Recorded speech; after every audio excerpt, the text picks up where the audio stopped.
Greetings, everyone, and welcome to IKG's Wisdom Wednesday.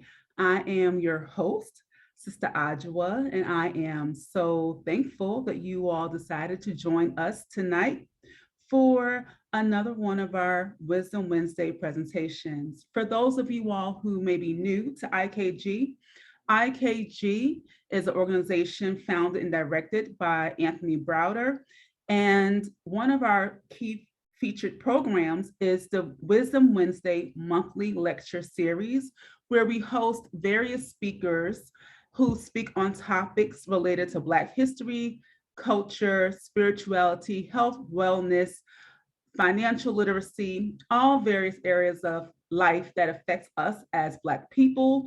And we hope to bring you programming that encourages you to apply these learnings and lessons in your own life, family, and community. And tonight's program, we are sure, will be in that same vein of giving us empowering information to inspire us. As we are coming in the room, we do ask that you let us know where you're coming in from and just check in and just adding your city to the chat and just welcoming everyone here.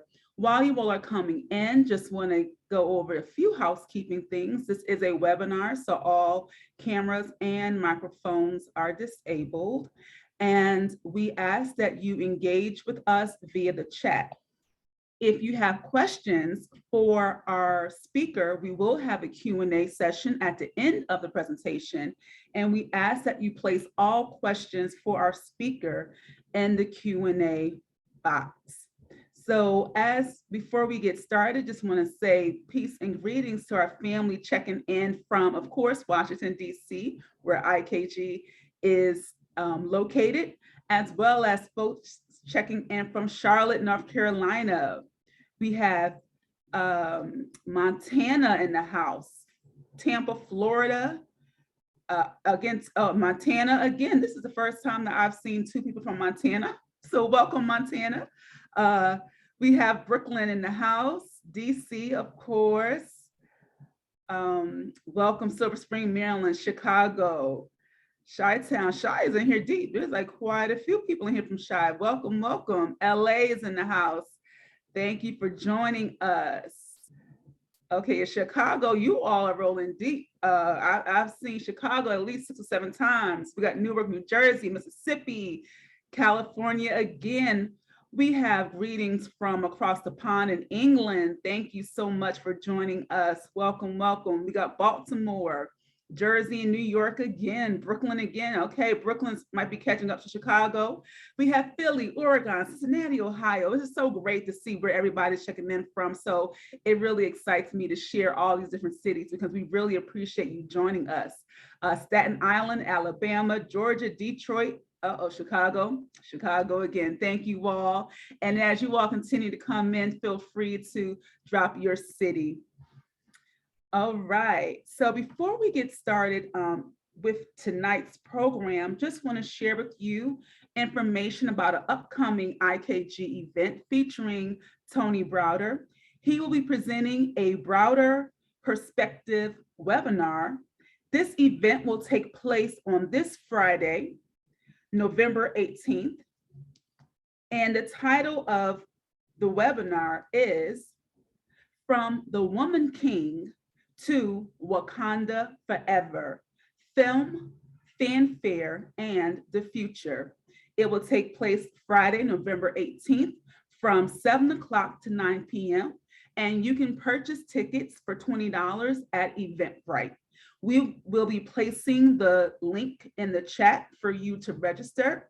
And we know that this will be definitely an enlightening presentation from Tony on 2 very popular films that have recently come out. Again, the title, From the Woman King to Wakanda Forever, Film, Fanfare, and the Future, featuring Anthony Browder, Friday, November 18th, 7 to 9 p.m. Again, you can register at Eventbrite to purchase tickets for $20, and the link has been added to the chat, and we will add it periodically throughout the evening. Okay, and so on to tonight's program. We are very thankful to be able to welcome our presenter tonight, Omowale Afrika. Earlier this year, filmmakers Omowale Afrika and Frank Edwards packed up their film equipment for an exploratory journey to Mississippi. They were in search of information about one of the most dedicated warriors Black America has ever known, Baba Hannibal, Tirus, Afrik. Their mission was simple: learn as much as possible about Baba Hannibal's vision and mission and reintroduce it to this generation.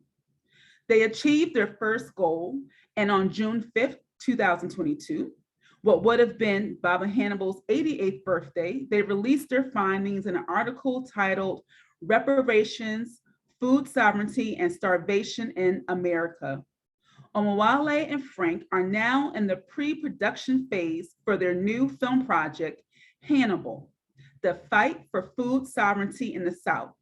The goal of this new project is to heighten the level of awareness around the global food crisis and to make it clear to Black America that food self-sufficiency is our only path to sustaining and protecting our freedom. And so with that, his presentation is entitled Hannibal, Tirus, Afrik, Restoring the Works of an African Giant. Omowale Afrika is a Garveyite and grassroots institution builder with over 17 years of student and community organizing experience. Omowale has served the local Philadelphia community in a variety of roles, including the former president of Marcus Garvey's UNIA and ACL Division 121, and as an anti-violence activist with Men United for a Better Philadelphia. He currently serves as the Vice Shinutu for the Philadelphia chapter of Afrocentricity International, where he oversees youth programming. He is also responsible for managing the community outreach initiatives for the African Heritage and Cultural Preservation Fund, and was the lead organizer for the RBG Centennial Conference and the 2020 Remaking Black Power Summit. In addition to his organizing efforts, Brother Omowale is an independent filmmaker and community lecturer, with his most notable works being the Strike Drum Lecture Series and the Un-American Dilemma Project. Please join me again in welcoming Omowale Afrika. All right. All right, yes, for the applause. Thank you. All right, so Sister Ajua, first and foremost, I just want to give thanks to the family for this opportunity to be with you all tonight. I will say that resume or that bio definitely needs to be updated, but I'm incredibly busy. But what I will say is that my most important role is that of a father and that of a husband. So many of you know me, my brother Omowale from the Philly area, father of three, two beautiful girls and my son. So I think that those are the most important hats that I wear, although I wear, many hats. But I just want to start by just giving thanks to Sister Ajua, giving thanks to Sister Atlantis, and giving thanks to Professor Tony Browder for this opportunity just to come before the family tonight and just have a discussion. And one of the things that I want to make very clear from the beginning is that this project is not my project. This project is our project collectively. I may be a steward of it. I may be assisting with organizing it and driving it forward, but it truly is our collective project. It's one that we should all own and we should all take part in, because if you eat food and if you rely on food to live, then I think that you have a vested interest in what we're going to be speaking about tonight. And one of the things that I want to make clear, I know a lot of people sometimes when they hear food sovereignty, they tend to think, well, that's not sovereignty. But one of the things that I want to draw the correlation between land, food, and liberation, right? If you cannot feed yourself, you cannot free yourself, right? And if you cannot have land, right, there's no way to have food sovereignty without land sovereignty. So in truth, this is all connected, right? And, Malcolm told us that revolution is all about land, right? Land provides the sustenance for everything that we need. So everything that you'll hear me say tonight has already been said before. I'm just, using this opportunity to present a lot of this information to a new generation. So what I'd like to do really quick is just share my screen.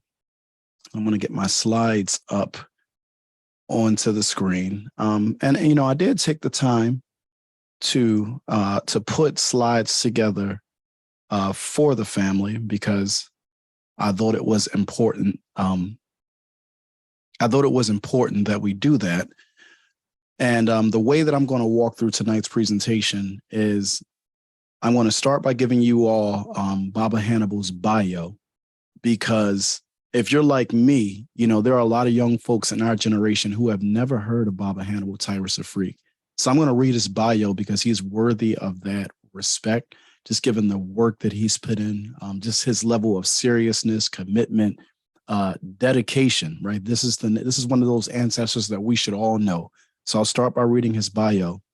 And then after reading his bio, there's a short clip that I came across, which was the clip that introduced me to Baba Hannibal, Tirus, Afrik. I learned of this great elder, this great ancestor, this great warrior back in 2017 when I came across a video from a Jegna of mine, Dr. Kamal Rashid. And the name of that video was Baba Hannibal, the exemplar of Kuji Chakalia, or the exemplar of African self-determination. And watching that video, it really pricked my heart, and a lot of those words stuck with me. So having this opportunity to present this great elder to the community and revive such important work, I do not take lightly. And again, I just want to thank everyone for this opportunity. So let me go ahead and get into the presentation. Before starting, I have to thank Professor Tony Browder. And in many ways, a lot of the strategy and the communal approach that we are taking with this restoration project, I actually got from you, right? So if you see the title of the presentation, it's called Hannibal, Tirus, Afrik, Restoring the Works of an African Giant. So why is there such an emphasis on restoration? Well, back in December of 2021, I had the opportunity to be with Professor Tony Browder and Kemet on the Asa Asif Mountains, where he was restoring the tomb of a great African giant, a brother by the name of Karakamen.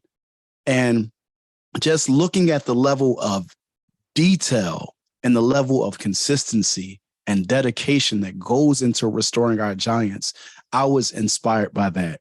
And one of the things that Professor Browder has done a great job of, he and the IKG the IKG Cultural Resource Center, one of the things they've done a great job of is making that project a community project. So the restoration of Karakamen is all of our work, although Professor Browder is the steward and the organizer that is leading that effort. So I want to thank Professor Browder. This is us together in the Holy of Holies at Karnak Temple back in December of 2021. And this is just a picture of me on the site where the brother Karakamen is having his final resting place restored, right? Having his story pulled back together, having his story remembered so that those of us today can have access to that greatness. So I just wanted to start there before we get into the presentation, because I have to give honor where honor is truly due. So let me go ahead, and I want to put this up. And Sister Adjoa, let me know if you can hear this really quick, because I'm gonna play about 6 minutes of this clip before we get into the presentation. 7 years or so. Just give me a thumbs up in the chat if y'all can hear this. You can hear it? Yes. All right, perfect. All right, perfect. So I'm going to start just by reading Baba Hannibal's bio, and then I'm going to play those remarks from Baba Kamal. We're going to get right into the presentation. So Baba Hannibal Afrik is a veteran retired Chicago teacher. After 30 years at Farragut High School and 8 years teaching at Northeastern Illinois University, he became a nationally acclaimed educator with over 50 awards, 3 national awards, and the coveted Star Award from the National Science Teachers Association in 1975.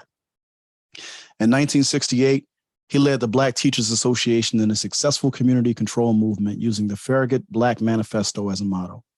Later in February 1972, he co-founded the Shule ya Watoto, an independent community institution on Chicago's West Side. This institution succeeded for 31 years through self-reliance. Among his many leadership positions for 50 years have been the Council of Independent Black Institutions, the African National Rites of Passage United Collective, the National Coalition of Blacks for Reparations in America, the Republic of New Africa, and the Malcolm X College annual Kwanzaa celebration since 1995. An acclaimed biologist, Afrik performed scientific research in biochemistry for 7 years. After moving to Mississippi in 1999 and 2004, he organized the Community Youth Achievers, Inc., CYA in Hermanville, Mississippi. He established the Environmental Village campus as a prototype sustainable community. This young institution is the most unique African-American tourist attraction in Mississippi. With a 5-acre homestead, CYA can provide urban and rural survival training through the Outdoor Leadership Skills Project, Southern Region. As an educational consultant for school tech services, Baba Hannibal provides over 15 workshops and classes across the country. He is proud of his 37 and a half years marriage to Mama Marini, who made her transition in 1992.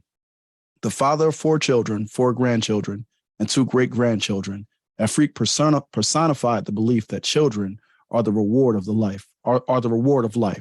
Presently, he resides in Hermanville, Mississippi, recuperating from bilateral foot amputations in 2010, but continues his work. Baba Hannibal received his BS degree in biology from Central State University, Wilberforce, Ohio in 1955, his MED in teaching of science from Chicago Teachers College in 1962, and an advanced certificate in administration and curriculum from the University of Chicago in 1966. Additionally, he received certificates of achievement from Howard University in African Affairs and postgraduate work in inner city education from Northeastern Illinois University, Chicago. He has taught all levels from preschool, GED to graduate school.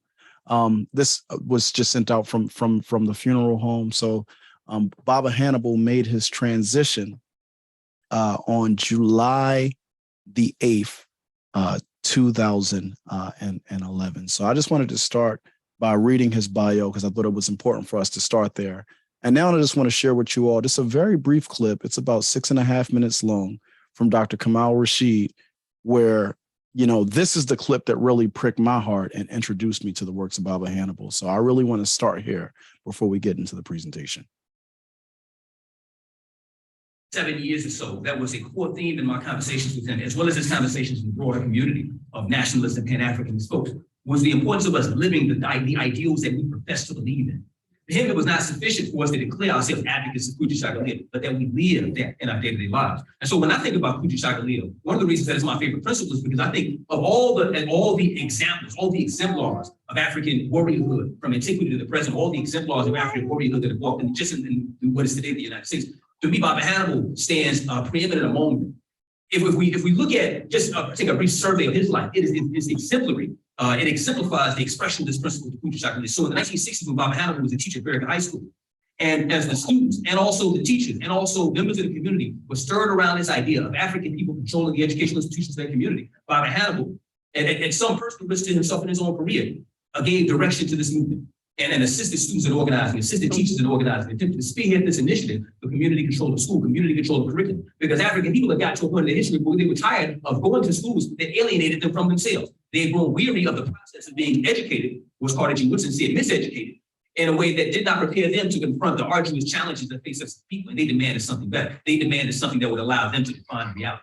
And so Baba Hannibal spearheaded this movement as this call for community self-determination in schooling grew greater. And as people began to realize the limitations of simply taking control of public schools, he assisted in the founding of the Shule ya Watoto. And the Shule ya Watoto, more than anything else, represented this idea of African people attempting to define reality. And then part of what Baba Hannibal's thinking was, and it's evident in all the work that he did, was that when we define reality, we're not simply attempting to shape the present, but we're also attempting to shape what? The future.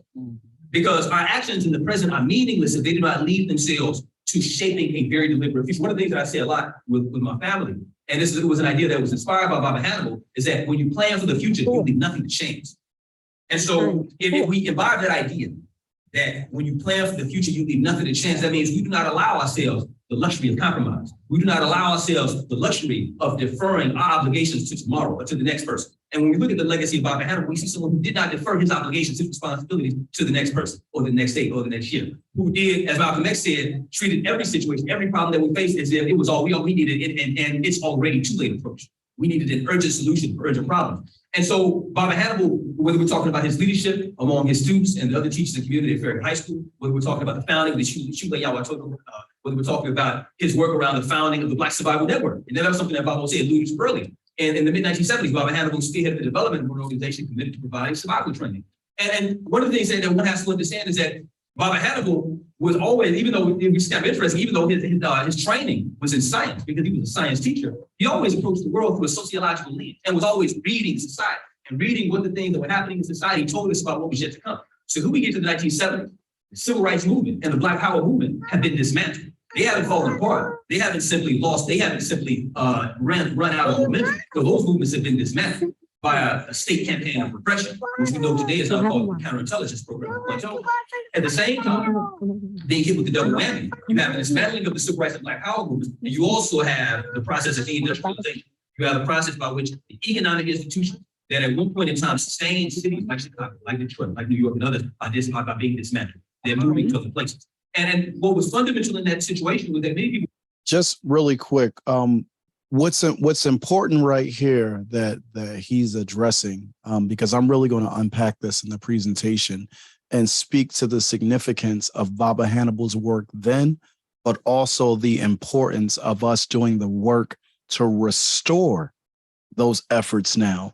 So what he's addressing right now is after the Black Power movement was dismantled coming out of the 60s, and after the divestment in our cities and in our communities, Black people were pretty much hung out on a wire to die. So we had to figure something out very quick. And self-determination was always the call.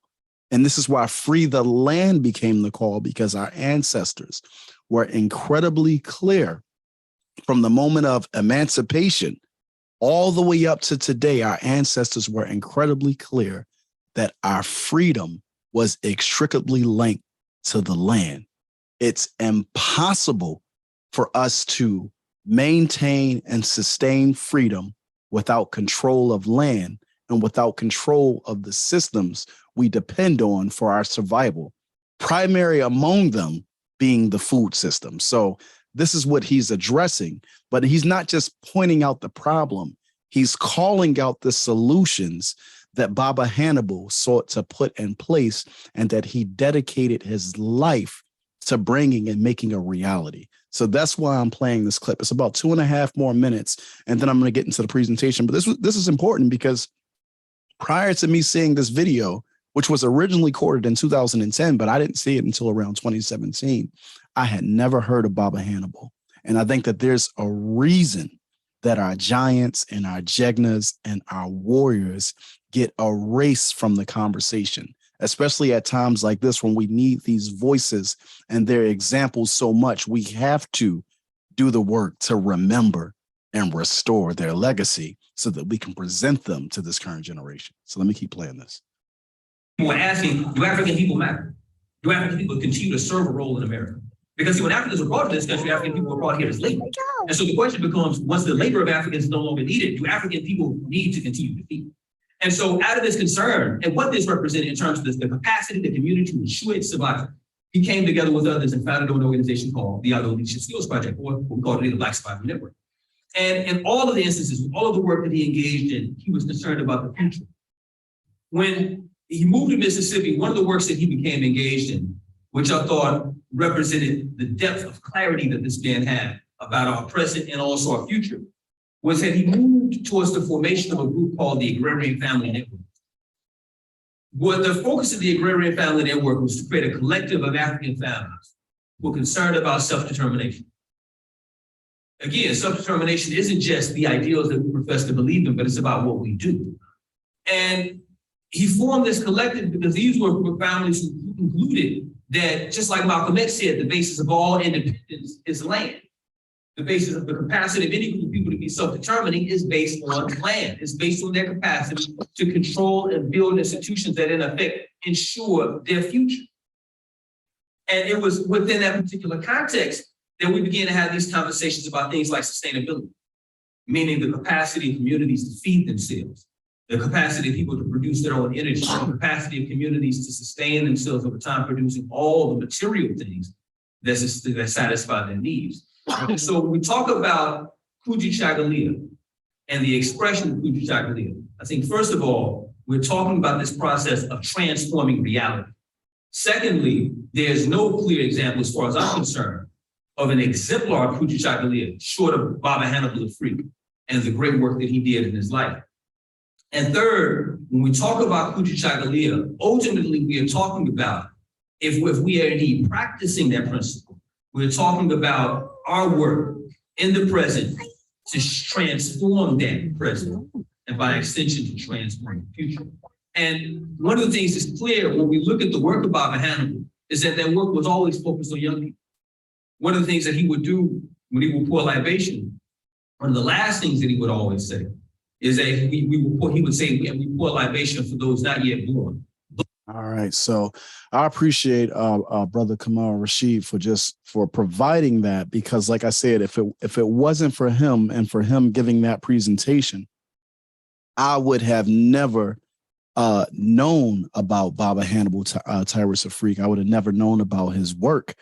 And the significance of Kujichagulia, especially right now where we are, like, it cannot be understated. So let me go ahead and get into the presentation. So let me move this out of the way. All right, there we go.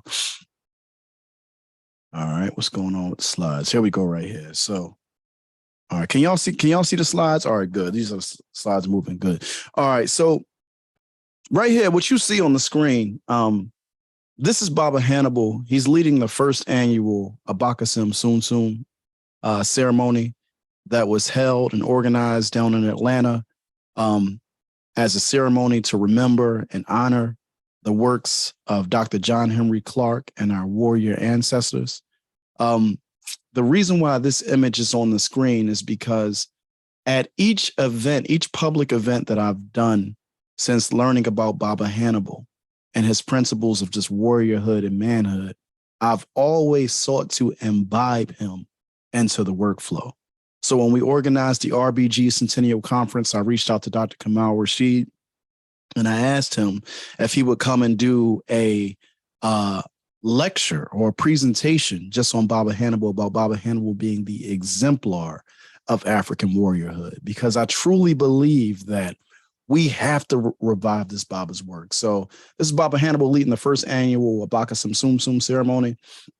This is myself and a few brothers. I actually attended this past year for the first time down in Atlanta. It was a very beautiful experience. It was a very moving experience. But as you can see, the reason why I'm trying to stress this is because I feel like a lot of the brothers are truly doing the work to come together. A lot of the brothers are truly doing the work to come together to build, but it's about creating those narratives and creating those organizations that are going to inspire more of us to come into the fold.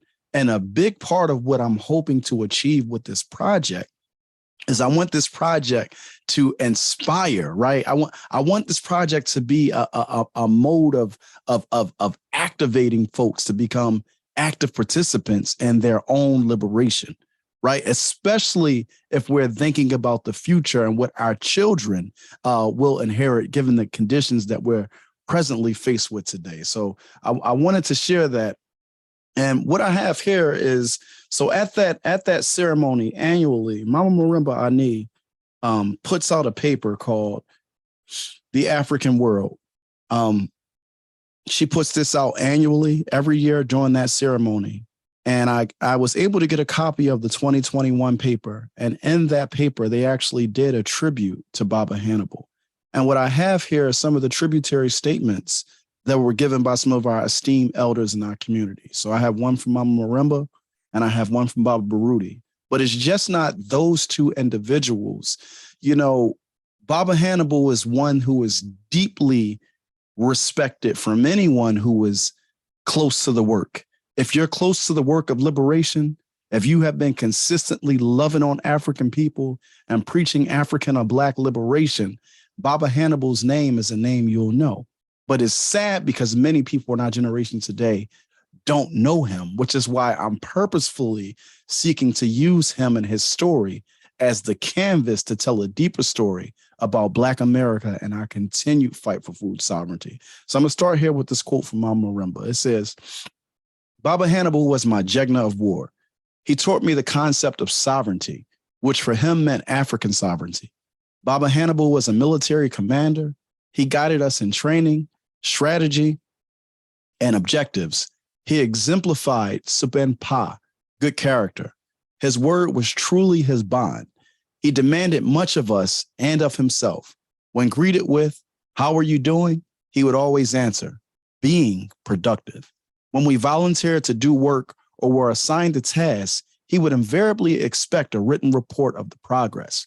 If Baba Hannibal had said to me, "It's time," I would have followed his orders.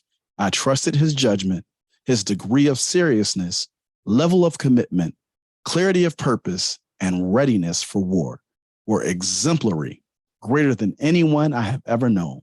He was an ancestral gift, right? So that's from Mama Marimba. This next quote is coming from Baba Malimo Baruti.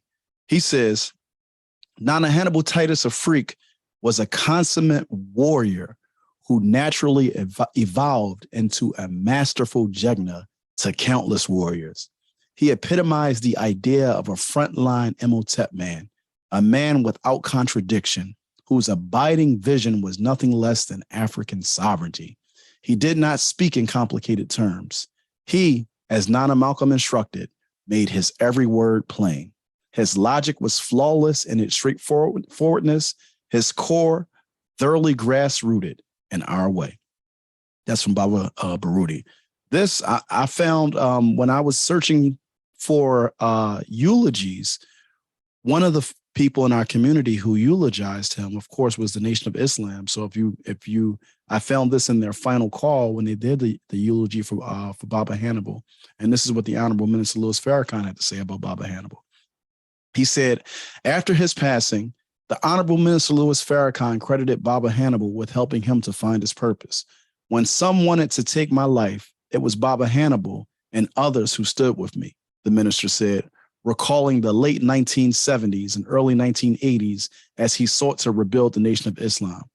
Baba Hannibal worked with anyone who was about the business of progress for Black people, the minister said, offering one of many lessons to be gleaned from the life of this great scholar, educator, institution builder, and freedom fighter, right? So, I just thought that it was incredibly important. I'm sharing this with you all just to express the magnitude, right? When we say restoring the works of an African giant and studying the history of our liberation movement and being intimately familiar and involved in and an active participant in our liberation tradition, one of the things that I'm learning just from speaking with my Jegnas and with my elders is that Baba Hannibal truly does exist at the nexus point of every struggle in our community that is advancing us towards sovereignty and true African liberation.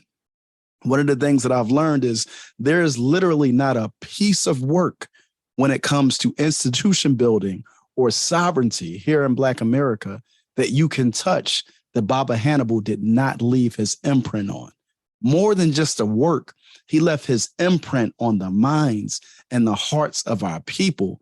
And that his name has been lost to so many in our generation, I think it's a crime, right? So here are some of the teachings. And again, this comes from the article that Mama Marimba put out to honor Baba Hannibal. So some of Baba Hannibal's just his most common axioms or values or teachings or lessons that he would impart to the folks who he worked with. So it says, what we believe is demonstrated in what we do.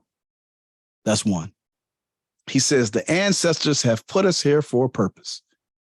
I have no doubt that we are going to win. right? That's one of those Garveyisms right there. You know, like it's like you got to have that confidence that our victory is assured, that African victory and that African sovereignty is our destiny, right? He says, in a moment of crisis, we need to call on Malcolm, Marcus, and Harriet.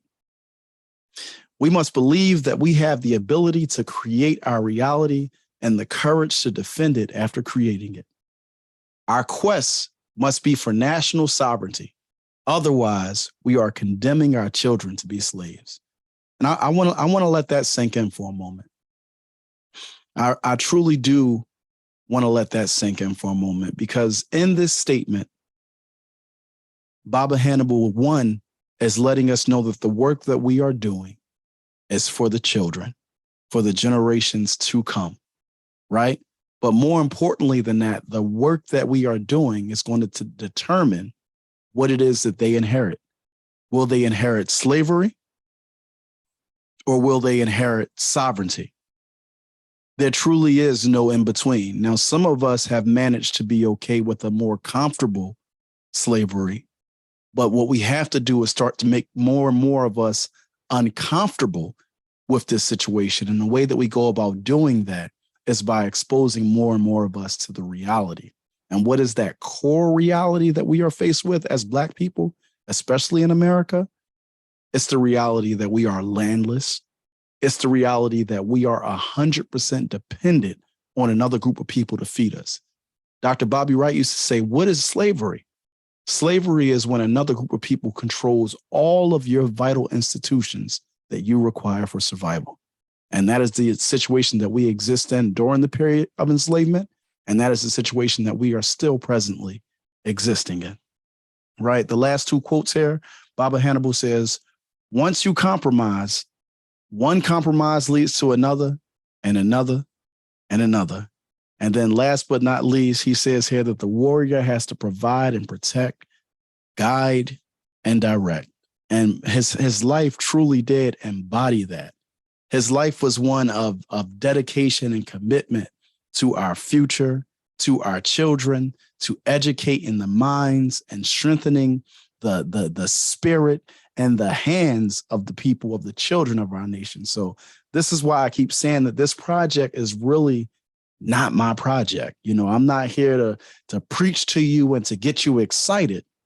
I'm here to just deliver a word, just to deliver a message for those who may not, you know, be in the know. This is an opportunity for you to learn more. In fact, you know, what's funny is the other day I got a text message from my brother Bakir, and he said to me, he said, Brother Omowale, is there a book that we can go and read to learn some more about Baba Hannibal? And I said to him, I said, that knowledge is housed in the walking libraries that exist in our community.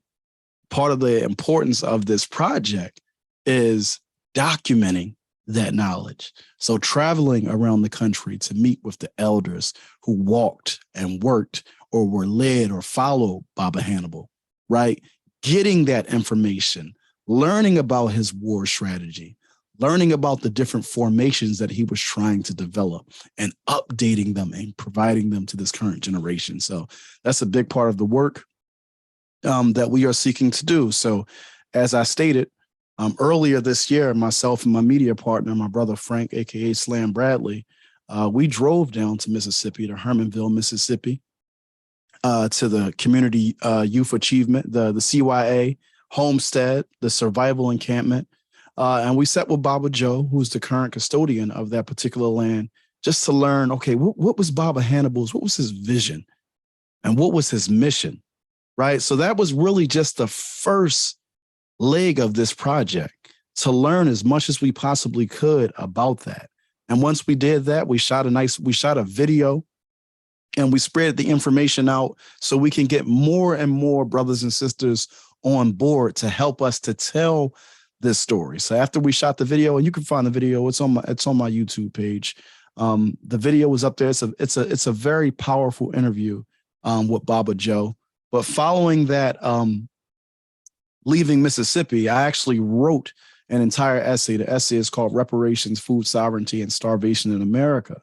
Because the more and more I start to study this work, Baba Hannibal was just one hand of many that laid his hand to the grindstone of trying to carve out sovereignty for Black people, trying to carve out self-determination for Black people. And what I started to learn was that consistently, nonstop, even during the period of enslavement, right, there have been those of us who've been fighting for self-determination. And we always understood how critical food was, right, and how critical land was to our survival, right? That's one of the reasons why our ancestor, Fannie Lou Hamer, developed the Freedom Farm Co-op, right? And this is one of her quotes that I think is a beautiful quote. She says, down where we are, food is used as a political weapon. But if you have a pig in your backyard, if you have some vegetables in your garden, you can feed yourself and your family and nobody can push you around, right? And at this time, if you remember Baba Kamal Rashid's remarks at the beginning of this video, he talked about during that time coming out of the 60s, right? When a lot of our warrior ancestors were being assassinated and the divestment was happening in our communities, Black people were once again faced with a point of starvation. Sidney Wilhelm, an economist, he wrote a fantastic book. It's called Who Needs the Negro, that was speaking to our economic reality as an obsolete class, as a so-called obsolete asset on the American plantation, right? Garvey said it in Philosophy and Opinions, that after we were used up economically, they would send us off quietly to starve and to die. But the interesting thing is you see this being written in 1965, Who Needs the Negro? But then you go back to 1865 and the same thing was happening then. Post emancipation, Black people and our fight, right? Our struggle to feed ourselves, right? And after enslavement, things were so dire. And I'm gonna read this because you can actually find this on the Library of Congress's on their website. But just doing this research, because we've been doing so much research around this project, just the things that we've been finding out, right? So following the period of enslavement, one of the things that a lot of us don't know is that between the years of 1862 to 1870, nearly a quarter, right? That's nearly 1 million of the people who were freed or emancipated passed away due to illness and starvation. And at this time, the white folks were laughing at us. Hold on one second. I do want to read that because it's important. So if you actually move this out of the way, if you go to the Library of Congress, you can find this stanza that was written that they were passing around and laughing at our ancestors who were dying due to starvation, right? So if you see right here, it says, who will care for niggers now? And pardon the use of that word, family, but this is, I want to read this stanza to you because I want you to understand the callousness. You know, I just said that there were nearly 1 million Africans, 1 million formerly enslaved, newly emancipated freedmen who passed away due to starvation between the years of 1862 and 1870, right? So I want to read this because this was them making fun of our starvation. And what I'm saying is, just like in 1865, we were faced with that situation. In 1965, we were faced with that situation. And in 2022 today, that situation is once again in our face. And I would argue that it's perhaps more dire. And that's what I really want to convey. That's the level of awareness that we really have to raise with this particular project. Let me read this for you just really quickly. It says here, who will care for N-words now? A parody on who will care for mother now. During General Grant's Southern campaign, an extinguished American citizen would, and they, you know, they're using, I forget what this is called in literature, but when you're writing and the way that someone speaks, right? So it says, an extinguished American citizen with the African scent, who had been forcibly relieved from his master's corn crib and bacon stack, on which he was wholly dependent for support, was benevolently permitted to starve to death with thousands of others by the abolitionists. And just before this desirable consummation, he was heard to give utterance to the following soliloquy, which was taken down in shorthand by the chaplain of the regiment. And I'm going to read it. It says here, listen to me plain, plantation niggas, as I in this mud hole lie. Though I feel starvation rigors, let me say a word and die. Niggas, does this look like freedom? I can't see it anyhow. Blacks are fools and white folks lead them. But who will care for niggas now? Chorus.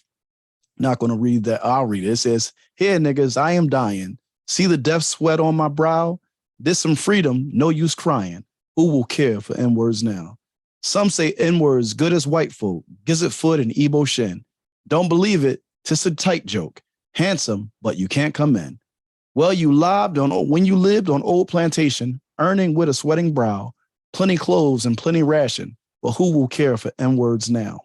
White folks say they give us freedom. What they give us, all my eye, free to suffer, free to languish, free to starve, and free to die.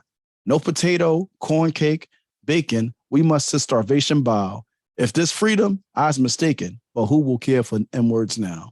Now, that was written by a white man to make light, right, of the suffering that our ancestors were going through at that period of time, right? So, you know, that brings me to kind of like present day, right? I want to give y'all the why. Let me make sure I'm sharing this the right way so y'all getting it.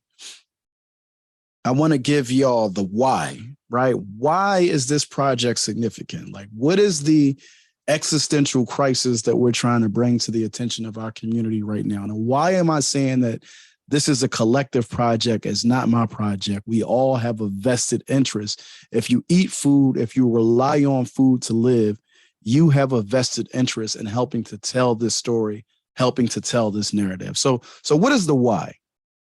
The why is very simple. We are coming to an end of an era. And I do mean era, right?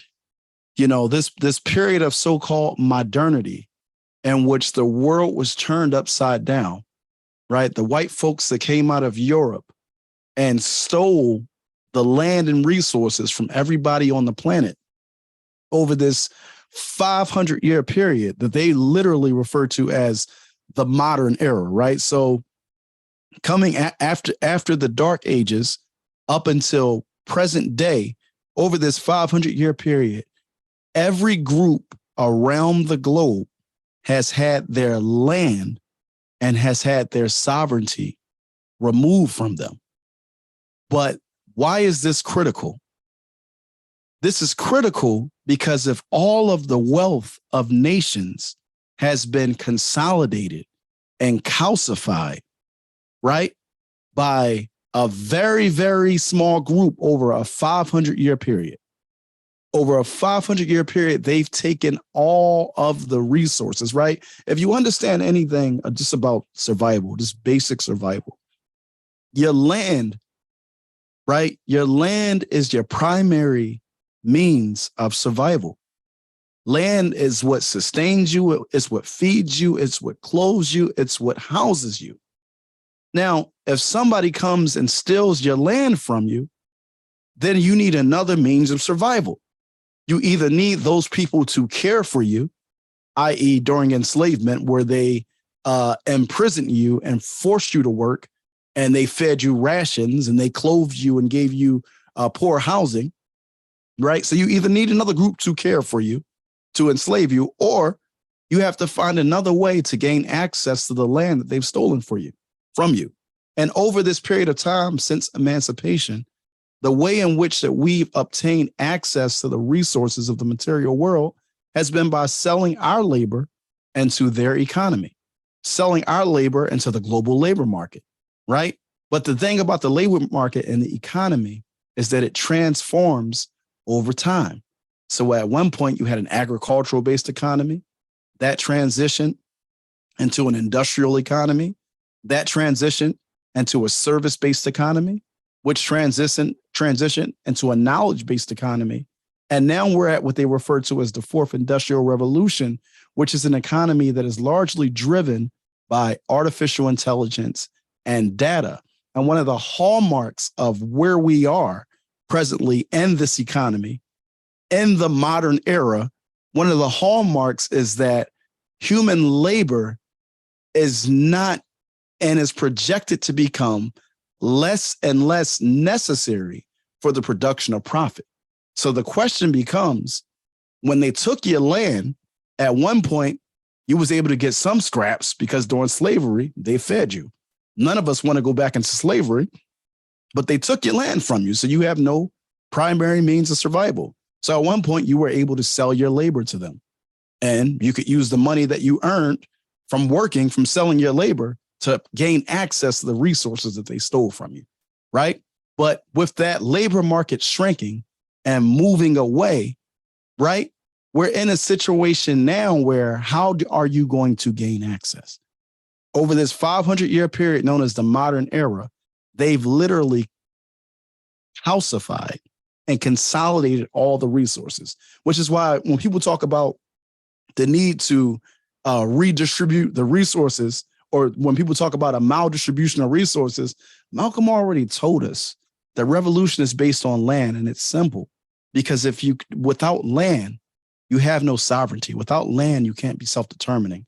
Without land, you cannot feed yourself. Without land, you're in a situation of 100% dependence, right? So they have us in this situation now where, okay, the modern era is over. We're well into what they refer to as the fourth industrial revolution. And the hallmark of the period is, one, a large majority of the population is not going to be able to make an earning, right? Not going to be able to earn a living to feed themselves. And those who have stolen the resources are not about to give them back. So you have a situation now where they're trying to usher in what they refer to as the Great Reset, right? Resetting the economic table. And this new, I hate to use the term new world order, but this new economic order is 1% of the globe will control the resources, and the remainder of the globe will have to just figure out how to survive.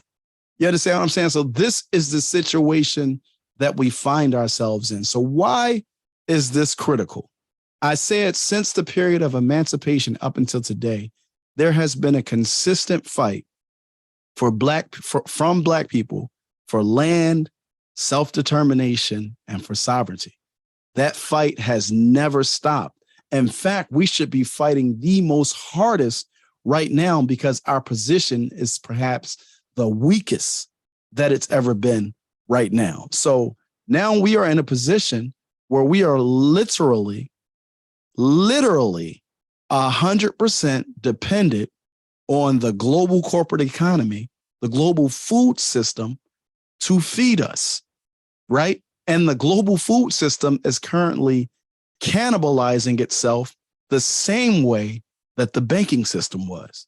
So you have these huge billionaire players that are playing in the space because they understand the stakes, right? The food system that we all depend on for our survival and for our sustenance is controlled by a handful of players and led by a handful of corporations.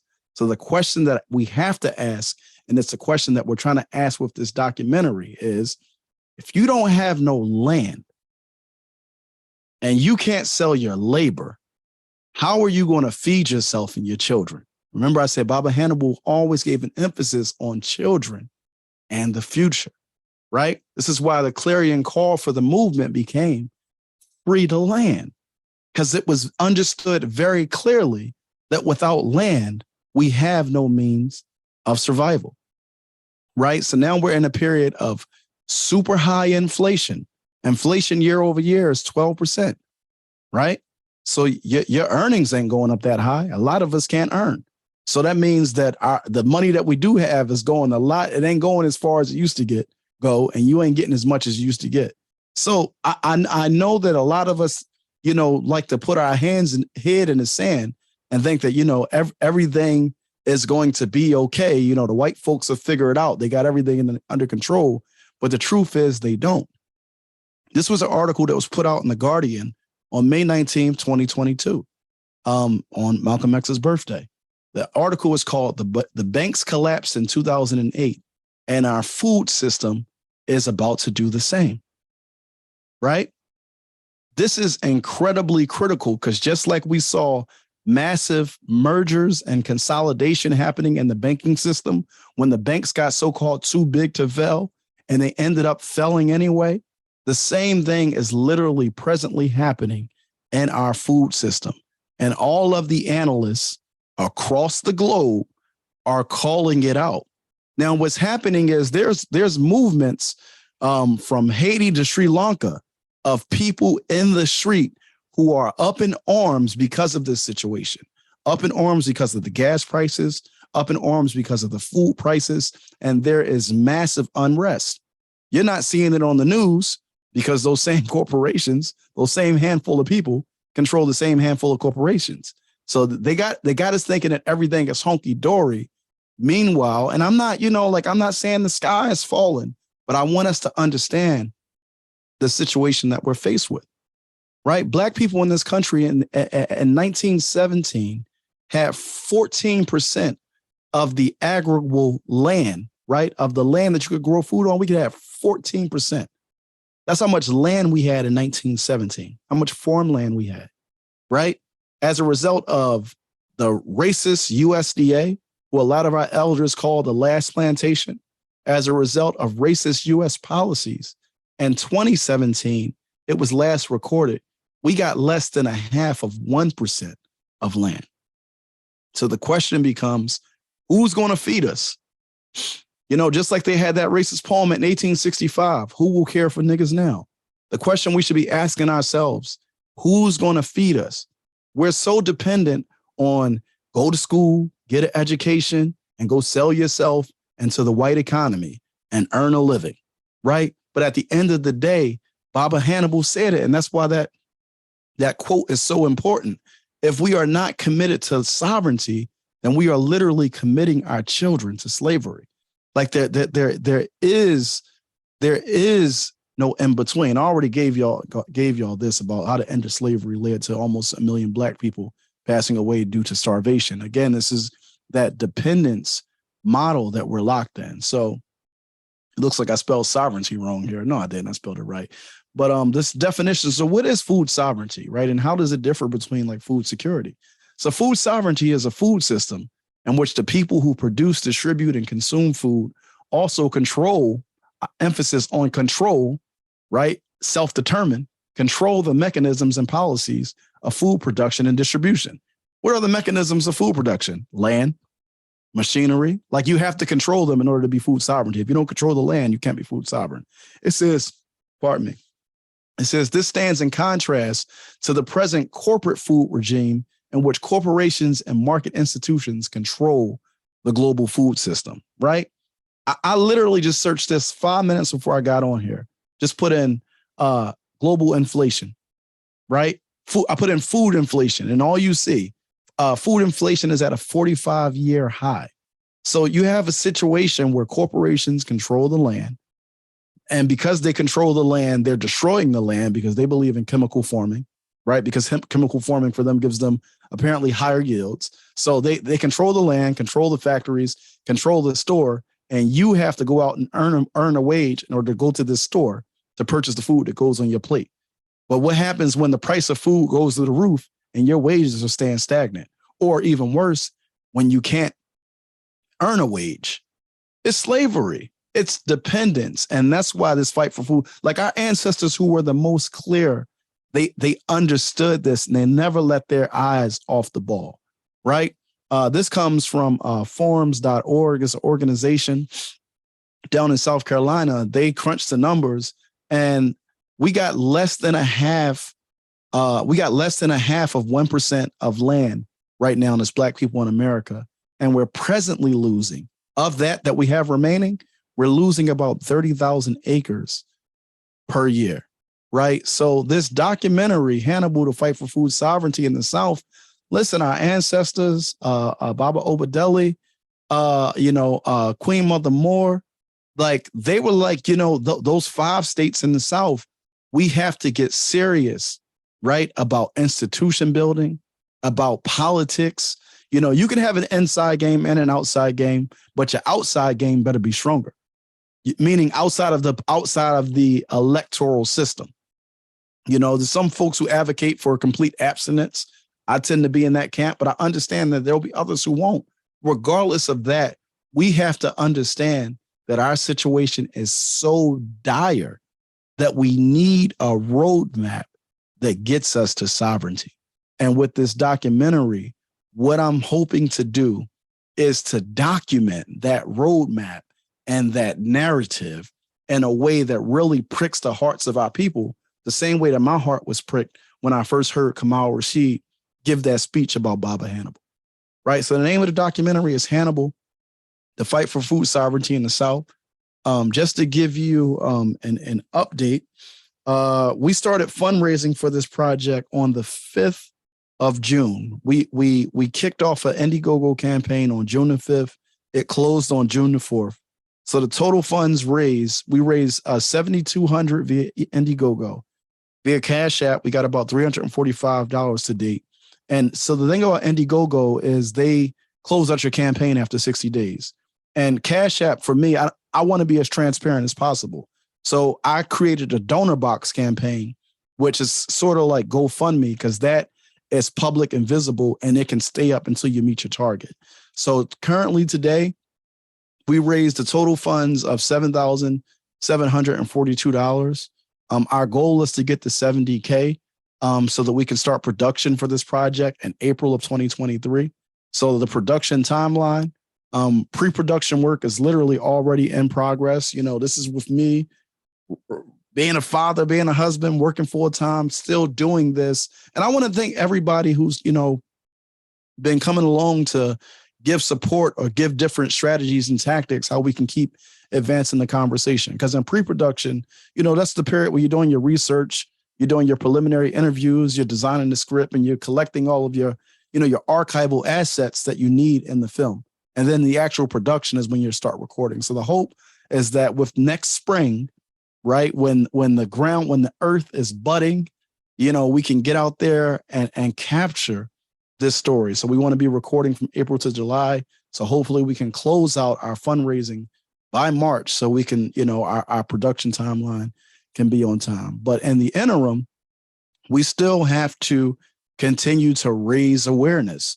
So I want to thank, you know, the IKG Cultural Resource Center for allowing us to be here today to talk about this project. I've also started a continued series called Land, Milk, and Honey, Black Voices for Food Sovereignty, where it's twofold.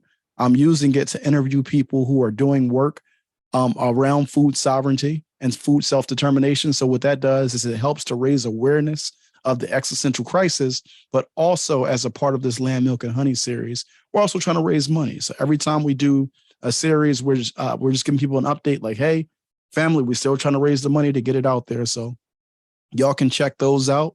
And if anybody wants to support, you literally can go to any of my social media pages, whether it be Instagram, Facebook, or Twitter. I'm at Omowale Afrika on every social media. And in my bio, you'll see a link tree. If you click on the link tree link in my bio, it'll open up my link tree profile. The first item on the link tree profile says support our crowdfund. When you click on that, it'll take you to the donation page.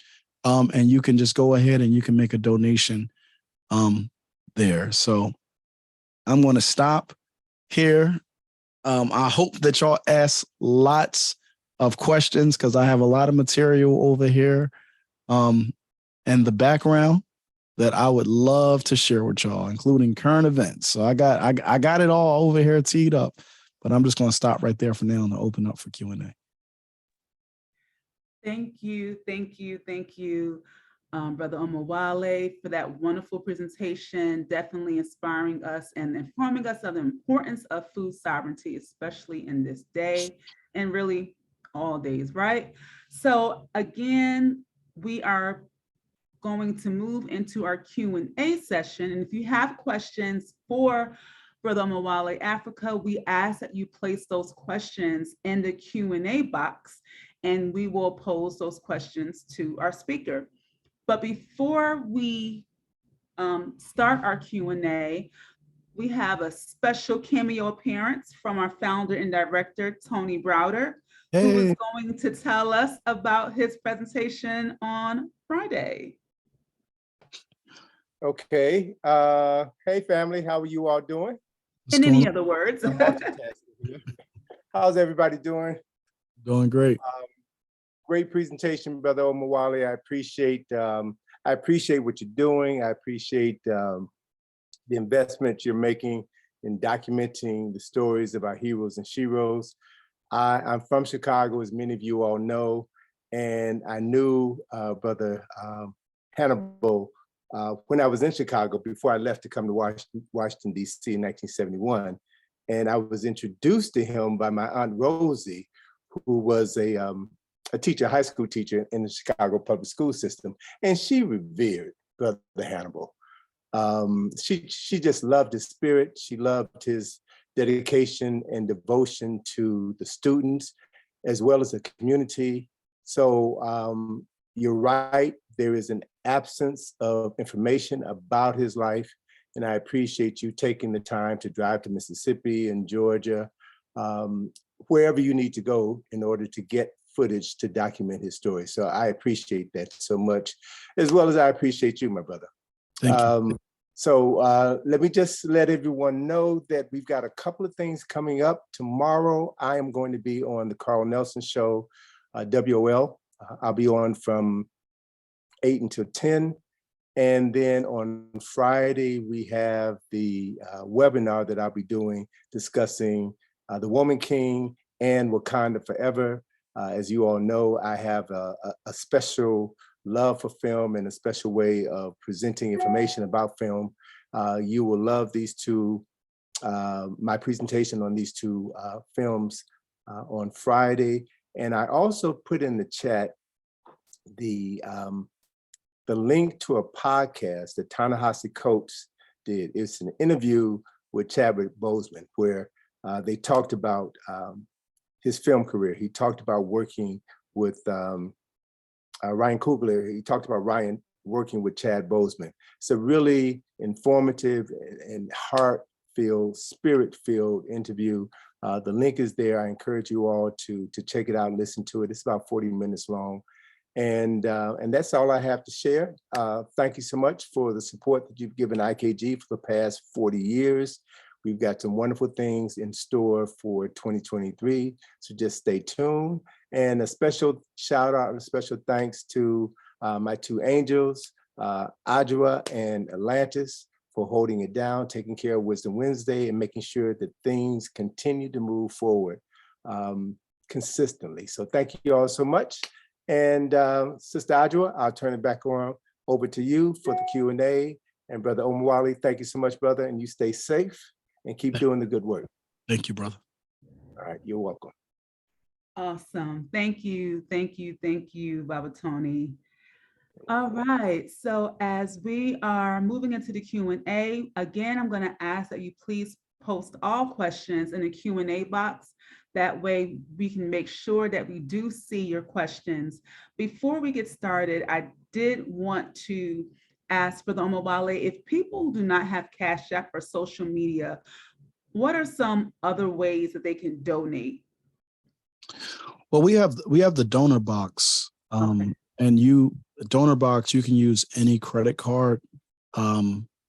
Yeah, they accept any credit card or debit card. Like as long as you have like, I guess ACH or whatever, like donor box, it handles all of that. And that's very transparent. It's out there so everybody can see it. They cut us a check of whatever comes in on a monthly basis. But donor box is actually preferred. Awesome. Thank you for that. Okay, our first question is coming from Nikisha, and she would like to know, where can we obtain the full recordings and teachings of Baba Hannibal? Oh man. So they exist within the walking libraries in our community. And our job with this documentary is to draw them out. So there have been many elders who sat on the phone with me, just I'm writing things down. So because as what I'm doing is like trying to map out the story. So a part of this pre-production work is identifying who are the people who we need to have Zoom calls with, conference calls to really make sure we have a profile that tells the story accurately. So the story exists, it's just in the hearts and minds of our people, but it's about going to sit with them and capturing it on film. So that's hopefully when this project is done, you'll have it, and hopefully it will inspire people to go deeper, because we don't only need one project, like I said, and this isn't my project, right? But hopefully it inspires us all, because the beauty about Baba Hannibal and his work is he touched so many different domains. Like you could do work just specifically on his work around education, specifically on his work with CB, the Council of Independent Black Institutions. You could do work specifically on his work with the Black Survival Training Network, or the Agrarian Family Network, or the Rights of like he's done so much. But what I'm trying to do is at a 40,000 foot level, capture it and tell a story that becomes the foundational narrative that others can build on. That's the hope. Awesome. Thank you. Next question comes from Frank Edwards. He would like to know, what are some of the unique challenges you found introducing Baba Hannibal to a new generation? Wow. I think the most unique challenge that we all have to contend with this younger generation, my generation, so the so-called millennials and the Gen Z, is just apathy. A lot of us just truly just don't care. So, in terms of, pricking the heart, like, the goal really is to show people the threat, like the threat of being like what it means to be 100% dependent on another group for your survival, and to show historically how that has not gone so well for us, but also to show people these changes that are coming down the pike and what that means for our community. And I know that sometimes some information can be overwhelming, right? So information can either overwhelm you and make you want to put your head in the sand, or it can empower you. And then you'll want to figure out, well, how do I get active? And the beauty is our ancestors really have given us a black print, right? All we have to do, because the same problems we're trying to solve today, some of the greatest African minds to ever walk this earth have contended with those problems, and they've documented, their lab notes. So now all we have to do is examine their lab notes and update them based upon today, and make sure that the assumptions are still valid, right? Because one thing I know about Baba Hannibal is science drove his approach, his lens towards addressing the problem. So we have to be very scientific and sophisticated. And I think that one of the biggest challenges is that sometimes our people have been cultivated in a way, and this is what Dr. Amos Wilson used to talk about, to not want to sit and do the serious work or do the lone study. It turns them off. Like you start talking to them, like the eyes start to glaze over. So I would say that that's the biggest challenge, cracking through the apathy that exists among our people for each other and for doing something about our conditions. Thank you. A few people are asking about your contact information. Can you either place your contact information in the chat, or you can share the slide? Yeah, I'll contact information. Yep, I'll share the slide right here. Let me share this slide. Great. And while the slide is coming up, we know there was a lot of information presented tonight.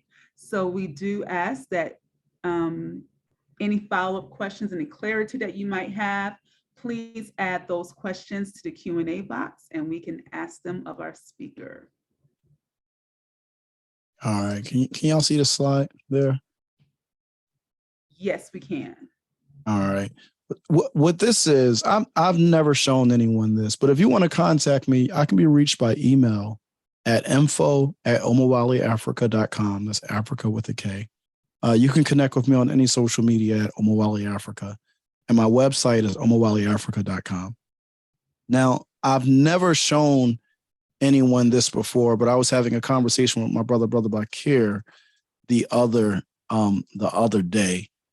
And he was asking me like, well, what are the next steps after the documentary? Because people say, well, a documentary is not going to get us to freedom, right?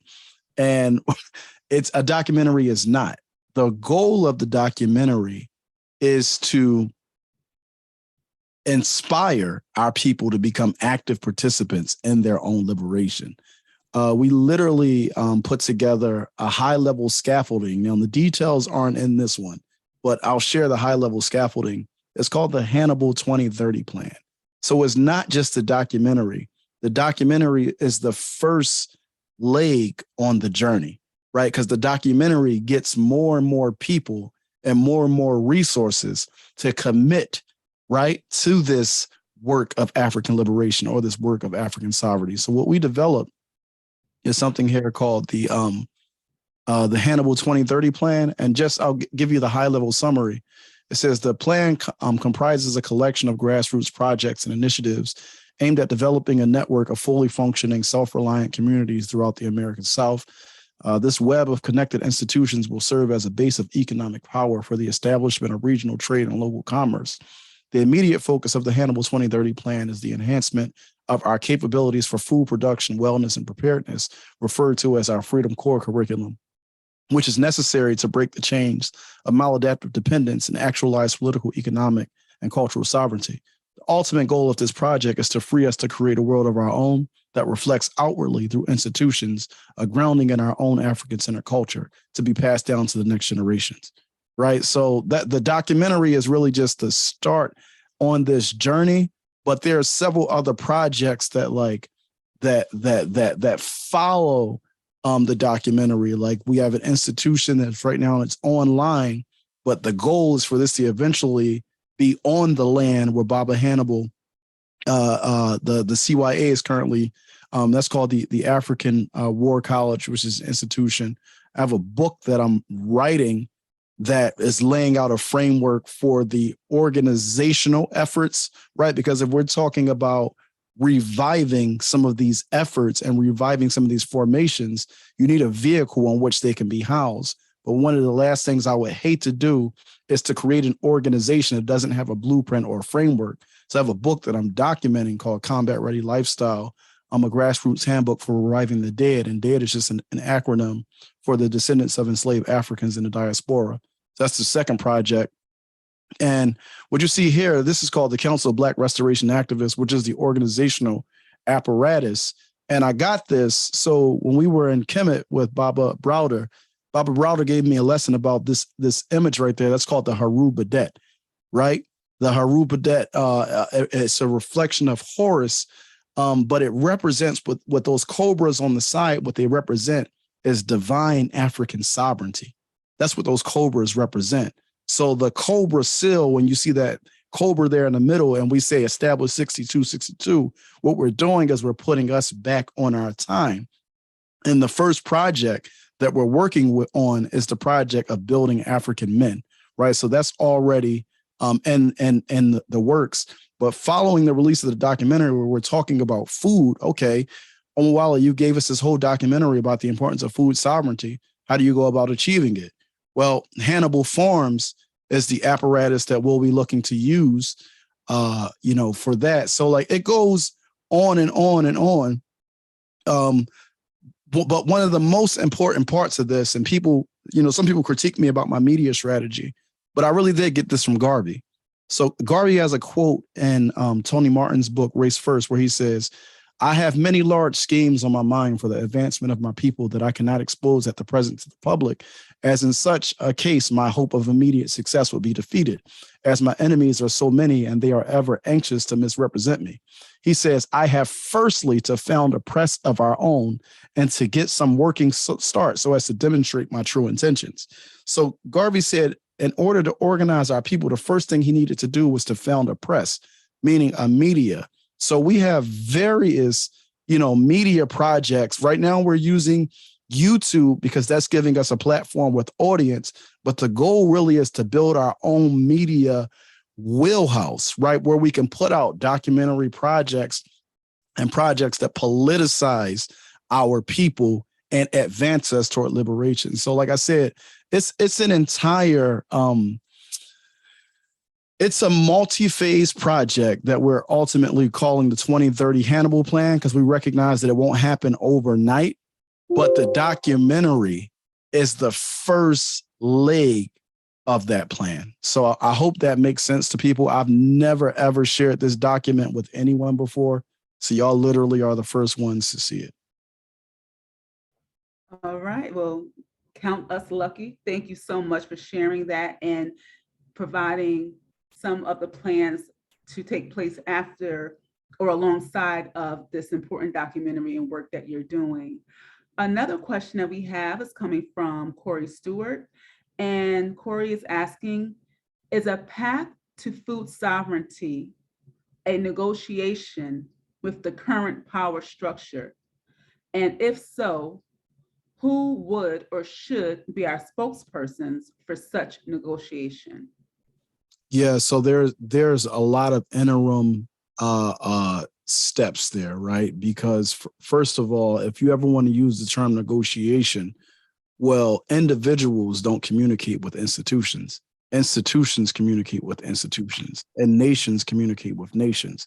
There's a reason why, our ancestors were working to found and develop the Republic of New Africa, right? So my thing is, before we even get to that level, because one of the things that's happening around us, and this gets, I don't want to go too deep into the woods, but I think a lot of us have eyes. We can see the decadence of modern society, right? The modern era has come to an end, which is why they're pushing for the Great Reset.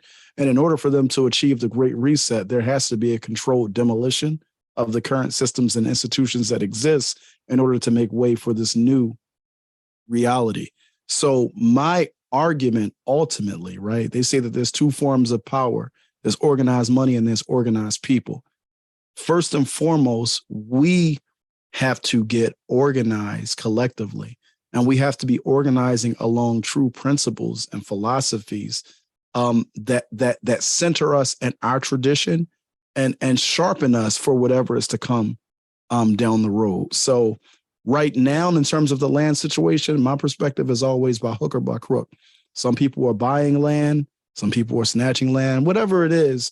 I'm not going to speak too much like this on an open stream, but let's just say that we all need to be coming together to put our mind together to address this land situation. And it's not a new conversation. There are a lot of thoughts that have already been documented on this. Amari Obadeli, has written extensively on this. There are a lot of elders and ancestors that have written on this. So it's not a new situation, but where I am is just recognizing that we're weaker than we've ever been before. So before I set my sights too high, the goal is, who are the like-minded folks who understand the severity of the moment, who want to help us advance in phases this project down the road? Because liberation is not a 2-year project. It's not a microwave project. It's a lifetime project, because you're building for the future and for future generations. So those who are committed in the way that Baba Hannibal was committed and serious to this work, we're going to work and we're going to get things done. So I don't know if that answered the brother's question, but I tried to answer it in the best way that I could.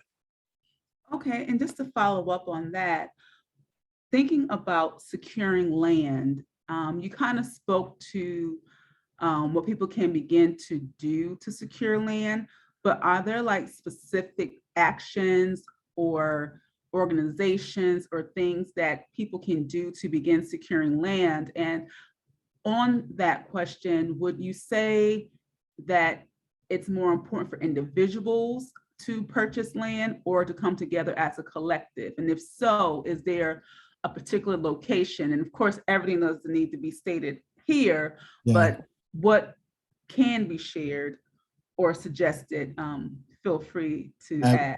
Absolutely. So the first thing that I would recommend is, a lot of us here in America, many of our families still have land in the South. Remember when I said that we're currently losing about 30,000 acres a year? Well, we're losing it not just because of poor management, it's poor record keeping. So what I would advise first and foremost is to connect with your family that is already in the South. A lot of us have acres that have been passed down. establish some type of family trust to protect that land and make sure that no one individual can sell it. Make sure that all of the family is involved in the controlling and the stewardship of that land. Like my uncle, so my family lives just outside of Savannah. And my great-great-great-grandfather was the first free person who was formerly enslaved to own land in Lone County, Georgia. Now, unfortunately, he had about 500 acres, but due to some of like the shystiness of stuff back then, that got diminished all the way down to like under 100. But my family still has land. So that's the first thing I'll say, that connect with your family. The second thing is liberation is a team sport. A lot of us think that, you know, we're going to continue to be able to rely on the U.S. political machinery and institutions, and we can live as individuals in this climate. We can't. And as long as we think, well, you know, I can just go get me a small plot of land and I'll be okay. It's like, no, you know, I had a brother on, Chairman Farouk. He is the brother who's leading Freedom Nation. They have acres of land and they're following the Booker T. Washington format down in the South. I had a sister on, Sister Ashley Scott. She pulled together 19 families, and outside of Georgia, they acquired over 400 acres of land. So there are those of us who are already working in collective. The thing is, we have to have the mind to do it and the discipline to do it. But our work has to be grounded culturally, politically, and spiritually. Because if it's not grounded in those three domains, we're not actually working towards sovereignty. We're actually just trying to find convenience and comfort within the system that already exists, that they are demolishing, right, in advance of this so-called Great Reset, or this new reality where those who've stolen all of the world's resources over this 500-year period get to keep it. And the rest of us, you know, we got to get it how we live. So. Awesome. And to continue on that, to build on that point about the global reset, you were talking about there being some things coming down the pipe as it relates to the global reset. Are there some items that we should be aware of as it relates to this new world or global economic order that's being established? Yeah. Well, so one thing I'll tell you is that the pandemic was just the first of many tremors to come. And I emphasize pandemic, but that was the first of many tremors to come. So if you look historically at the changes in the economic system, study the 20th century. During the 1920s, they called that period the so-called Roaring 20s, right? The economic engine was heating up, and it is what preceded the so-called Great Depression, which was the Great Market Crash. After the Great Market Crash in the 1930s, there was an entire litany of legislation that was given to protect white people. Black people got left out to starve. I have a whole book. On that. It is over here. Give me 1 second. Let me grab it. Hold on.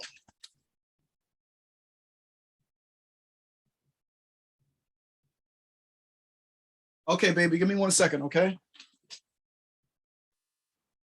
Yeah, there's a book called the Negro and the Great Depression, which basically talks about the policies of the Great Depression were meant to make sure Black people starved, and that, you know, white people kind of like got a so-called social safety net. But what's important is the redistribution of resources from the calcified top down to the mass only occurred because this nation would not have been able to exist following the Great Depression. So what occurs is coming out of the 1960s, and I hate giving these macro narratives in this way, but people want to know about what's coming, and I want to give you context and history. So if you want to know what's coming, examine the Great Depression. But what happened coming out of the 60s? What they did was they started the period of this so-called period of neoliberalism that starts in 1970 up until this, where we are right now. This is the period where they rolled back all of the legislative gains and protections that, one, came out of the Great Depression, and two, came out of the Civil Rights Movement.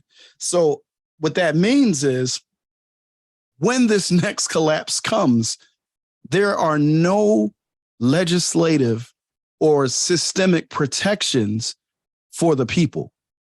So if you want to understand what's coming down the pike, they're already saying, okay, we got crazy inflation right now, and the inflation is going to be followed by recessionary pressures or recessionary headwinds. They're already saying that underemployment is a new factor of the new reality. So the point I'm trying to raise to us is, if we can't sell our labor, if in this new reality, you have some white folks who are saying, in order to keep things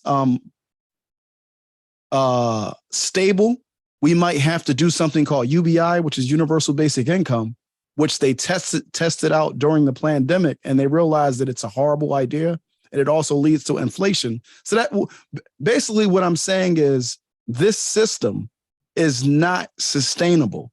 Capitalism feeds on itself. And I'm not a Marxist, but if you read anything about late stage capitalism, we're at that point where this system is now cannibalizing itself. So there are going to be no protections for you. So what those who have resources are doing is they're building private security apparatus to protect them from the starving mob when it hits the fan. So it's going to hit the fan. Baba Hannibal told us it's going to hit the fan. Malcolm X told us it's going to hit the fan. Fannie Lou Hamer told us it's going to hit the fan. MLK told us it's going to hit the fan. So I'm not selling you anything new. Anything I want to do is I want to emphasize that it's not a joke. Like it really is coming down the pike. And I was speaking with, and I'm rambling now, so I'm gonna stop. But I had Brother Farouk on, and he said something that was poignant.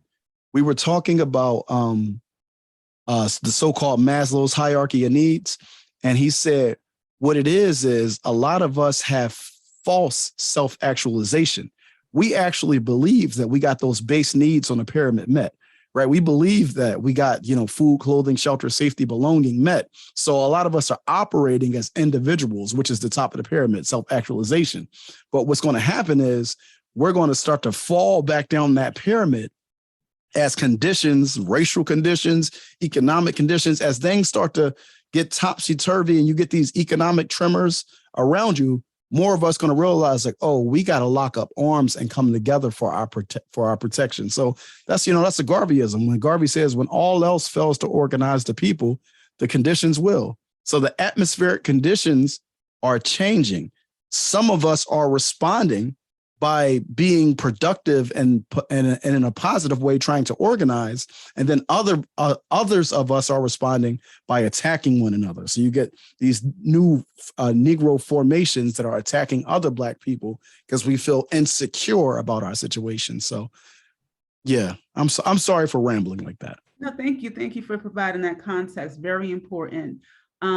So 2 questions I'm going to kind of combine, well, actually a request. The book that you were just referring to, several people are asking if you can hold that book up again, and if you can also share if you can say the name and the title and the author.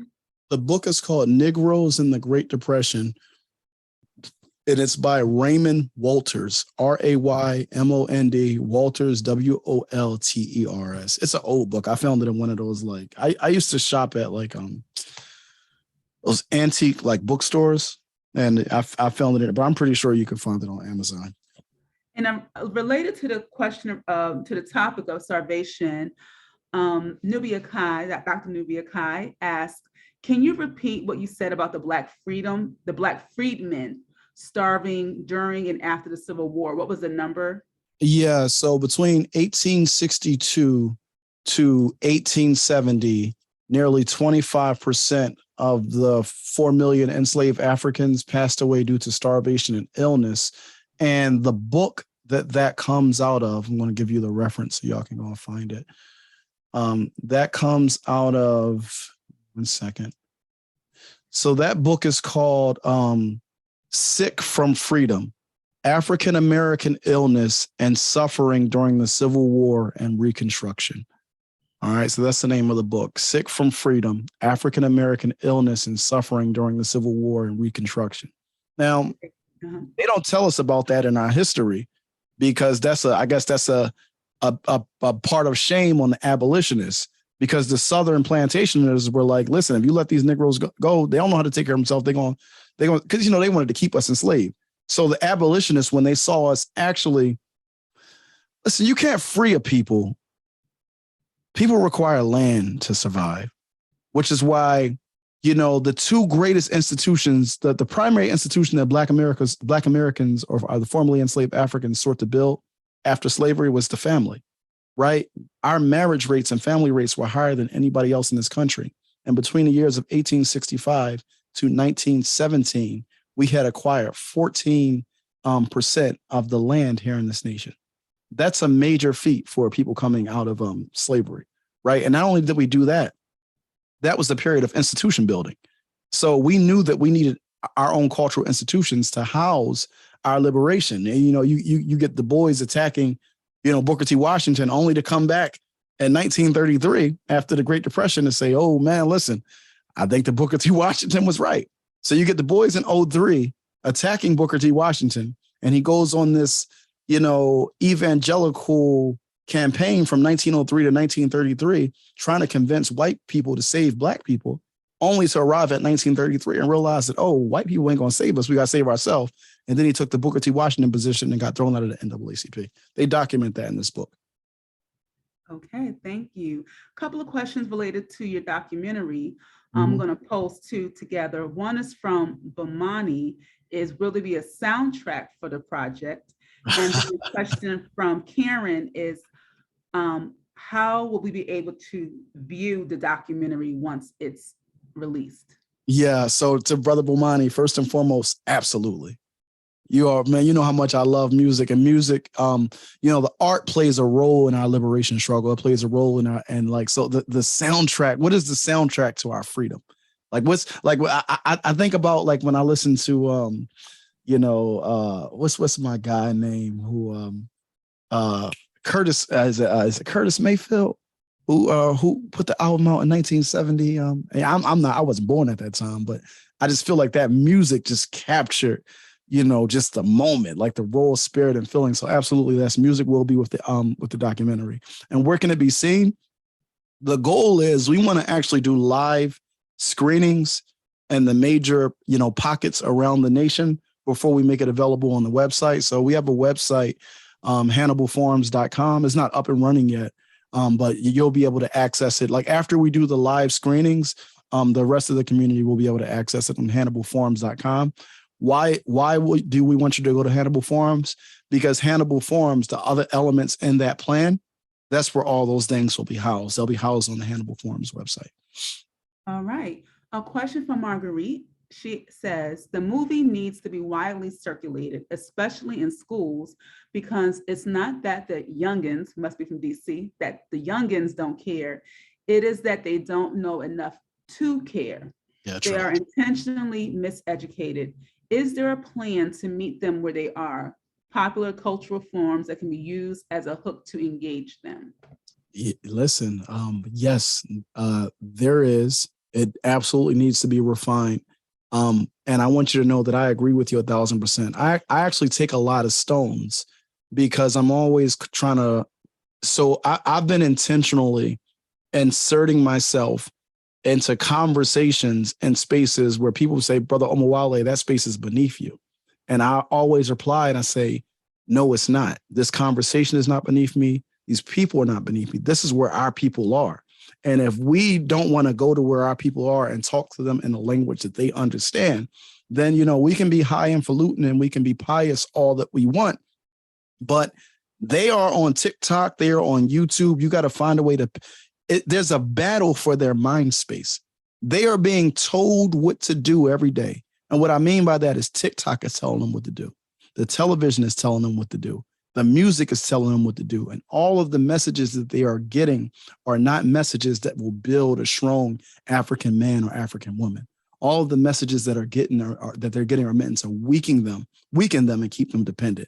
So I'm purposefully entering a different voice into the algorithm. And some people might don't like some of my strategy, but I'm purposeful and I'm intentional because Garvey said, if we want to connect with our people, the first thing you need to do is create a press, create a media. Okay, so I'm using YouTube right now. but we're going to have our own media as well. You understand what I'm saying? I refuse, to continue to just sit back, and have the right analysis, but have no way to affect our people with it. So it's like, okay, it's one thing to have a right and proper analysis. It's another thing to be able to develop programs based upon that analysis that meets the needs of our people. And that's what I'm working on. I take a lot of arrows for it because not all the time will people understand what it is that we're doing, but there is strategy behind everything. Awesome. And on to your point, Indra had asked a question related just to that, about different sources, but basically her question is, would you have included in the plan creating our own media and use of online newsletters and with options to monetize? And she mentions two, Substack and Review. And a question about your marketing strategy, again, to reach people kind of where they are. So I don't know if you want to speak any more to your marketing strategy or to your plans for having alternate sources of social media, online media, but just want to provide you that space. Yeah. Well, I appreciate the question to the sister who asked the question. What I'll say is this: where we are right now in the Hannibal 2030 plan is we're at the pre-production phase for the documentary part of the plan. Now, one of the things that I'm good at, I'm a good organizer and I'm a good connector, but I'm also good at knowing what I'm not good at. So what I always try to do is identify people who have the strengths and skill sets that I don't have to bring them around the projects that we're stewarding, right? So I'm someone who's big on collaboration. I'm someone who's big on organization, and anyone who's ever worked with me will attest to that. So I will say that the people and the resources that we need to develop and refine the right marketing plan, right? Though that expertise is coming, right? I get people reaching out to me from across the country, from across the globe, always giving advice, always giving insight. I want to give a shout out. I don't know if he's here tonight, but to Brother Bakir Tayemba. Beautiful brother, has land down in Alabama, is living what he talks about. Reached out to me to ask what is on my plate that he can take off and assist with this project. So now he's making connections. Okay, baby, just give me 1 second, okay? You want to say hi? Come here, come around here. Okay, I know. So come over here for one second because we're about to finish. Okay, come on over here. Come over here. I'll let you come over. Come on. You come over because I ain't gonna be able to. I'm sorry, y'all. I had her on her. This is my Atlantis Professor Tony Browder. So it's my little baby girl. So we coming up on 9 o'clock. I told her I would be done by 9. So you want to say hi? All right. Hi. Thank you for joining us and sharing your father with us, sharing some wonderful information. So, well, let's go ahead then and get to these final few questions that we have. So a couple of questions. I'm going to just again combine these. One, I guess this is a real quick yes and no. Do you know if Baba Hannibal was a part of the MOVE organization? No. No. Okay. Then Jeanette would like to know, can this path... The answer is no. He wasn't a part of the MOVE organization in Philly. Right. He wasn't a part of it. Okay. Can the path be shared with the call for reparations? Oh, it has to be. Listen,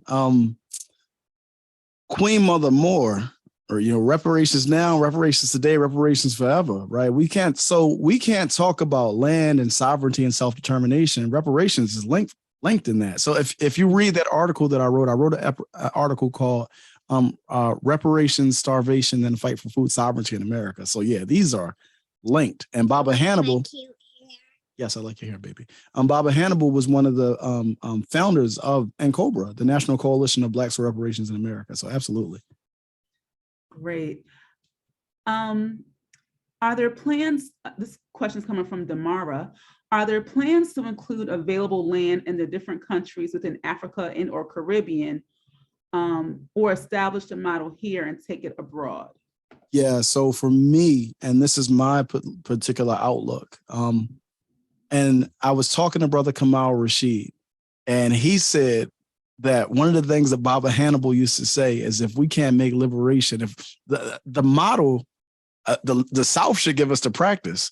If you're saying you want to go do it on the continent, or you want to go do it in Latin America, wherever you want to do it, because the thing is, Africa is wherever African people are. Because of the transatlantic enslavement process, we've been dispersed all over this globe, right? So I don't see a situation ever where all African people are going to pick up and return to the continent. However, and this is a very important caveat, as a Garveyite, I do believe that none of us will be secure until a Pan-African superpower is established on the continent. But in the interim, wherever we are, how people used to say back in the day, you got to think globally, but act locally. So wherever we are as African people, we have to be organizing for power. So yes, the goal, if anything, if you want to practice self-determination and liberation, if you can't. Are you on the call? I'm on the call. She asked if I was recording or if I'm on the call. This is actually a live call, baby. Okay. But yeah, if we can't achieve. Okay, hold on one second. I'm almost done. Yeah, we got to achieve it in the South. For those of us who are here, we got to achieve it wherever we are. That's the short answer. But I'm not opposed to building anywhere else. Okay, so we're down to our last two questions.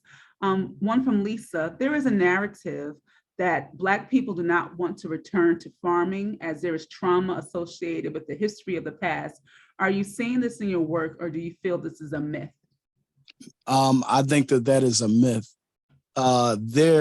There is a lot of exuberance and excitement around farming. Now, what I'll tell you is navigating this food sovereignty discussion. I keep telling people I have to put on my Booker T. Washington hat, which means I have to operate using political ingenuity because there's so many political landmines. So what you'll find is that there's a lot of controlled opposition that exists in this space.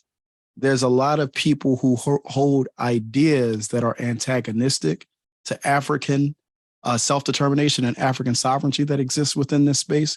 There are a lot of people with strange, or dare I say queer, politics that exist in this space, just like the so-called, movement for Black lives. So me understanding that and me seeing how sovereign-minded African men and women were marginalized and lambasted over this last decade within the so-called BLM era, I'm moving with just an element of political shrewdness, dare I say, as we try to get this work done, because there are a lot of people of our own race that are truly opposed to us achieving true liberation. So I'll say that. But yeah, to answer the question, there are a lot of us, a lot of young people. There's a huge urban growing culture. I mean, it's in Philly, it's in Chicago, it's in Detroit.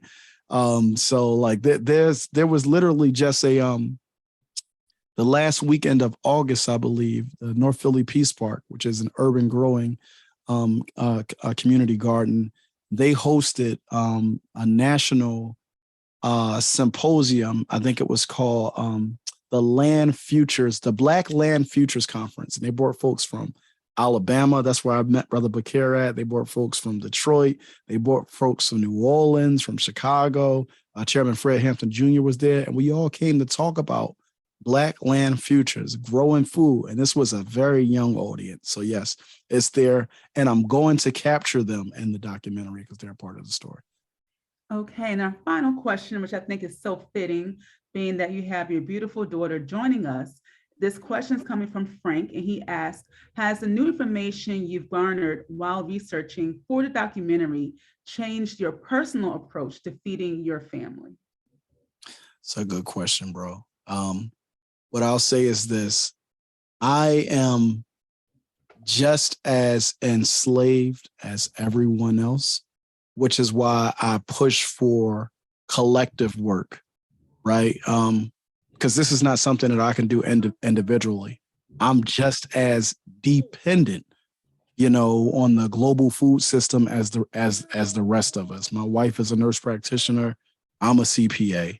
You know, we got 3 kids. I'm working 70 hours a week and organizing outside of those hours and dadding, right? Because I'm here by myself right now with 3 kids. So the information, what it's leading me to do is to do the work that will allow me to build the organization so that I can have the leverage to come off of this situation. And one of the things, and Frank, you know, I tell you this all the time, but one of the things that inspires me is I maintain a plantation analysis. And what that means is during the period of enslavement, there were some of our ancestors who had to work to buy their freedom and then buy the freedom of their wife and their children so that they could truly be free. I see myself in that same way. Like, we're all still dominated by these systems that exist. And the only way we come out of that is together. So if you're earning, you know, use your resources wisely, come together with people who are also earning, try to acquire land, but work to build political power. So if necessary, you can take land, but that's another story for another day. So hopefully I answered your question. Awesome. Thank you so much, Brother Omowale. Thank you, audience members, for joining us. Thank you, beautiful daughter, for again being so patient and bringing your energy to tonight's presentation, because you are why we do what we do, and you are clearly an inspiration for your father. Thank you so much for, again, being such a great example of the work of Baba Hannibal and continuing that legacy. And as you shared about just your personal life and still putting in this work, you really are an example and a testament that the energy that he put out, even though you might not have known him, still spread and has affected other people in a way that I'm sure he intended. So you are definitely, I'm sure, making the ancestors proud. I would like to thank you all again for joining us and invite you out to our next Wisdom Wednesday, which will take place on Wednesday, December 21st, featuring Brother Tirus, who will be speaking on creating a loving culture in our relationships. So it was mentioned earlier about the importance of Black families and Black male-female relationships. So this is definitely going to be one to continue to empower and strengthen Black love. So again, that's December 21st. And we want to again invite you out on Friday to hear Tony Browder speak on the films From the Woman King to Wakanda Forever, Film Fanfare in the Future. The link for that presentation will be placed in the chat, and you can go to Eventbrite to purchase your tickets for $20. And again, that will be Friday, November 18th from 7 to 9 p.m. Thank you all so much for joining us, and we will see you next time. Be well, be safe, be blessed. Thank you. Thank you. Yes, indeed.